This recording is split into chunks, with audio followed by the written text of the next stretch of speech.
Welcome back to the channel. I really appreciate you guys spending some time with me today to watch another video.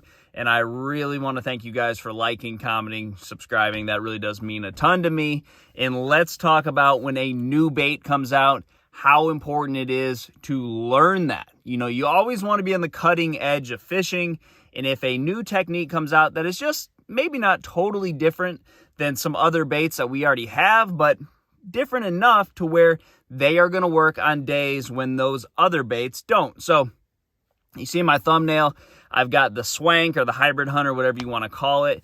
And I don't really even know what to call this bait because it is really a hybrid between a chatterbait, a lipless crankbait, a crankbait, and a jerkbait. And I've been locking this thing in my hand because I bought this bait 4 years ago, and the first fish I ever caught on it was a drum. I didn't hardly catch anything on it, put it away, busted it back out in the spring again, didn't catch anything. Finally, after thinking about it, watching videos on it, I'm starting to get some bites. And I'm not going to give you a whole lot on it because honestly, I'm not that good at it yet. But I am learning a lot about why it's important to use new baits. When I used to work in a tackle store, this is kind of a funny story, but Skeet Reese won a big tournament on Gunnersville on a big swim bait. Kevin Van Dam came into our tackle store and bought every single swim bait we had. The 7-inch one was the one Skeet won on.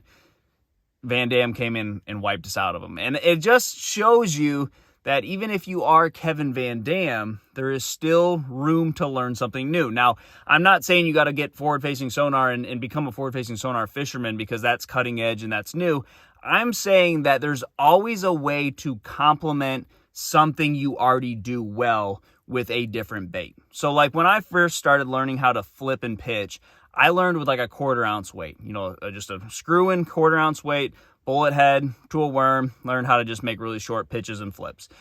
And then after that became like a staple in what I like to do, then I started breaking into the 3/4 ounce. I started flipping a 1 ounce jig, kind of learned all sizes. And what makes me such a good flipper, which is my ultimate strength over anything else, excuse me, is the fact that I know when to switch sizes, when to go to that 3/8 ounce jig opposed to that 1/2 ounce, or when to switch from a 3/4 ounce to a 1 ounce when I'm flipping grass. And that little difference is usually what's going to make you decent at a technique to great. So when I learned this Hybrid Hunter, and what I'm seeing with the Hybrid Hunter right now is that there's a place for a chatterbait and there's a place for a lipless crankbait. But there's also a void there where maybe the water is too cold, or maybe there's just not enough wind or clouds. You see your bait coming back to the boat and it just doesn't look realistic. And I really think that Hybrid Hunter is going to be the void in between those two.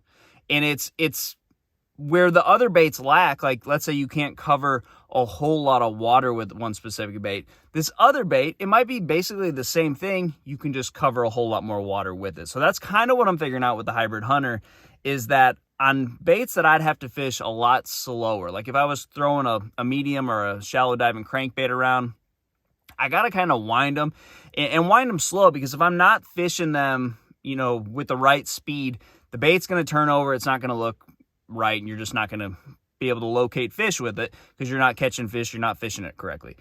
But with the Hybrid Hunter, I can fish it a lot faster. I'm burning it, I'm kind of jerking it and letting it pause. So I'm covering water, but I'm still moving my bait fast, but keeping that bait in the strike zone longer. So there's little things like that where when a new bait comes out, if you don't, you know, at least try it. If it's different, just give it a shot. It may be a dud, may not work at all, or it may be that void that you've been always having with some of your favorite baits where, man, I got to have wind, I got to have clouds, or maybe I need sun to catch them on these baits.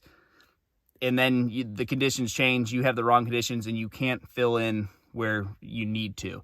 That's great about learning new techniques. So this is one that I'll probably do a video on eventually. I've only really locked it in my hand for 4 or 5 days and caught fish on it for 4 or 5 days. So the Hybrid Hunter is my new technique that I'm learning.